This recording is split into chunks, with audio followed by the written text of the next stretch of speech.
The sun is popping solar flares like popcorn. Look at this, 5 solar flares going off on the sun today, including the X1.9, the second largest solar flare in this cycle 25. You might know that the sun has these 11-year solar cycles from minimum to maximum, overall 22 years. Guys, this is major events taking place, and today there was it's finally got reported, something that's been swept under the rug, about a terrorist attack on the power grid last Wednesday on the 4th of January in Las Vegas.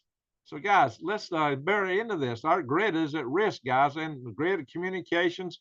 Now, it may be that these flares here may not do anything. Well, the ones we're seeing won't immediately affect us in a great way, but the sun is cocked and primed and cocked. It could really throw something big at us. Look how active the sun has got. And we've not even reached solar maximum yet, my friends. We have not reached solar maximum. This is Greg Allison with Green Greg's, Galactic Greg's, Swivelhead News.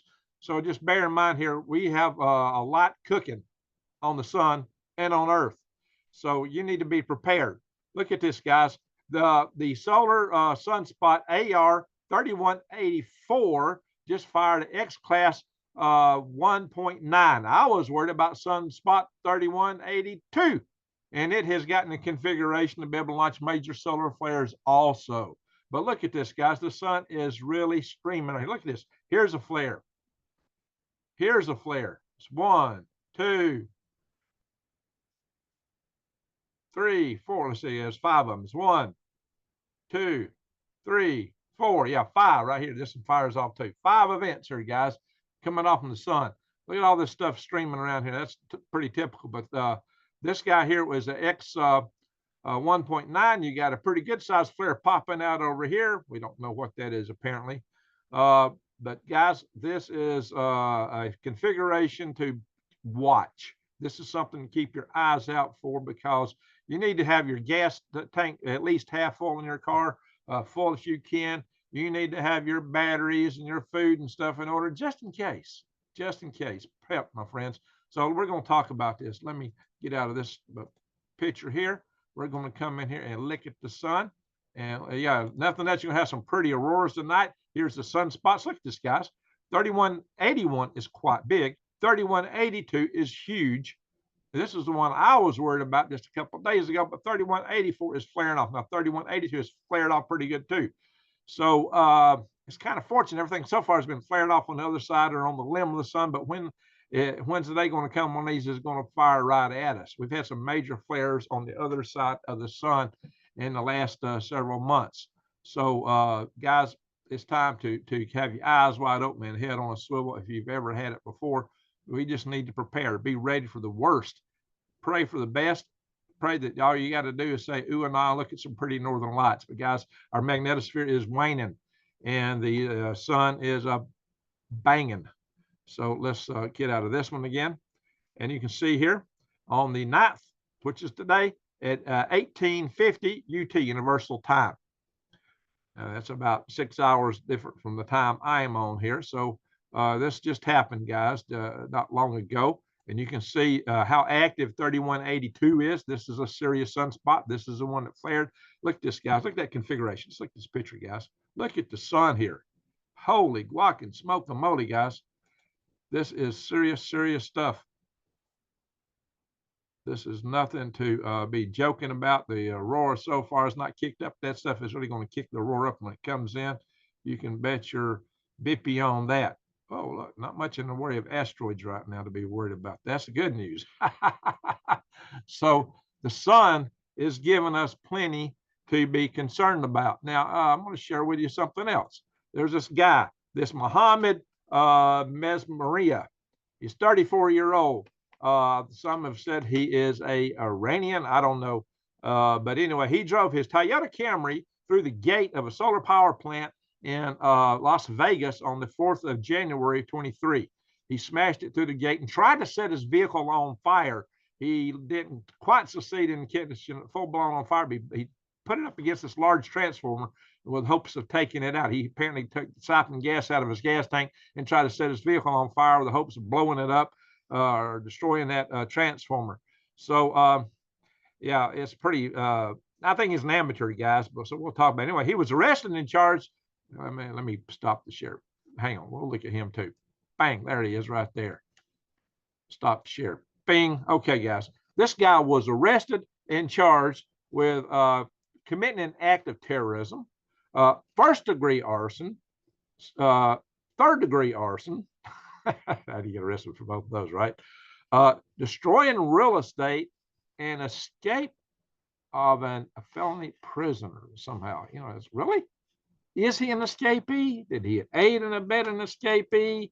Did he violate parole? I mean, I don't know what that boils down to. Is this somebody that should be behind the bars that they turn loose early? What's going on here? This guy's an amateur, be honest. I have a hard time thinking this was planned. But guys, we've had a lot of attacks here starting back in November and December, and the power grid up in the Northwest, as you're aware. Some of them look like they may have been highly well executed, and some look amateur, copycat. We had the attacks back in the 3rd of December, 4th of December, in Moore County in North Carolina. And those were apparently done by somebody who knew what they were doing. And they haven't caught me. You know, they had captured 2 people. Apparently, those that weren't involved in it. So they're still looking, and they got a award out of about $75,000 for people that give them the information to capture those individuals. So if you're in the area there, just contact the sheriff department. If you've got information, it might lead to an arrest. It might be worth it to you. So we need to find out who these people are. But the real professionals seem to always go uncaptured. So there was this Christmas Day thing going on up in, up in the Washington State, where some guys hit some power grids to the substations, apparently to commit a robbery. Well, they were amateurs and they got caught. Fortunately, they got caught. I think this guy's an amateur too. I think there's a lot of copycat stuff because this guy, that's not the brightest way to take out a transformer or take out a grid. There's far more efficient ways to do it without wasting a car and all the drama and all the stuff that went with what this guy did. This guy he was just asking for it, drive a car in, try to set the car on fire. Well, maybe he had a axe to grind, hated the world, hated America. So I don't know what's going on here, guys. There is apparently some professional acts and there's copycat acts, but they could all put us at risk. So far, we've been fortunate. What's been attacked has been the secondary power distribution centers, not the primary high voltage, long distance transfer centers that we're so reliant on and that are so critical to our grid.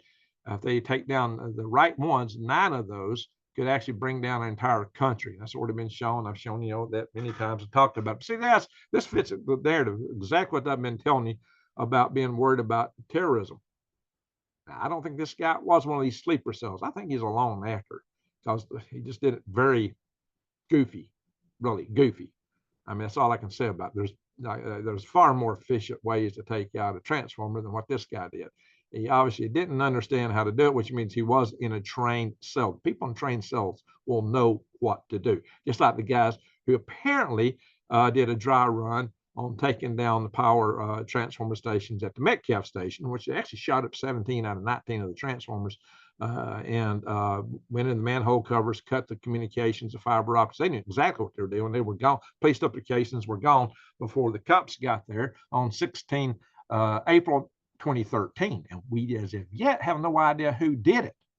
But that happened to be the same day that the North Korean satellite first flew over Washington, D.C., and was the same time period there was a North Korean Chungcheongang steamer with 2 erect missiles and missile launchers and also containers in the cargo floating around in the Caribbean or the Gulf of Mexico. Yeah, we know because we apprehended it coming back through the Panama Canal. Yeah, they wanted to go around the Horn of South Africa, and the weather just didn't permit them. So they loaded up several thousand tons of sugar on top of it and hoped they could slip it through, and it didn't work out for them. They got caught. So what was going on? Who did that? I can't say the North Koreans did that, but it's widely believed if we get a real hit on our grid, it's going to come as a multi-pronged attack. There will be direct physical attacks. There will be cyber attacks and an EMP, most likely, if a country is able to pull that off. But you don't need to be able to pull off an EMP to take this country's grid down.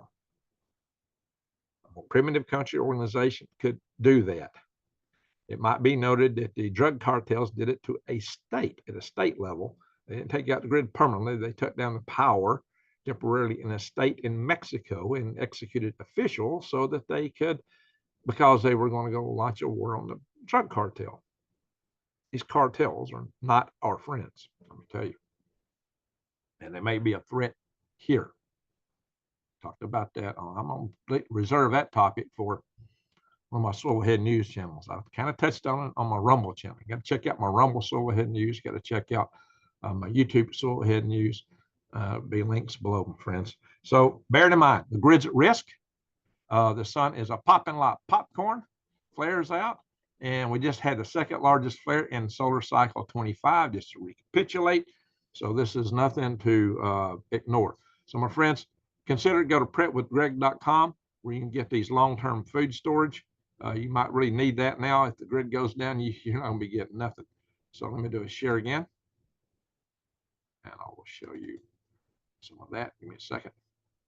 Bring right here. Go to prepwithgreg.com. And the cool thing is you can get the month supply $100 off. That's a great bargain, guys. $100 off the month supply. And that's a great price for 4 weeks of food, guys. Each bucket's two each. Two of these buckets is 2,000 calories a day. Breakfast, lunch, and dinner. They'll make you a winner. And check out my other channels. We'll show you a couple of them here just real fast. Oh, that's my studio on this channel. Whoops. All right, hang on. Well, never mind. We'll go back to that later. I'm in a hurry. So thank y'all for watching. And what I'm going to say, Greg out.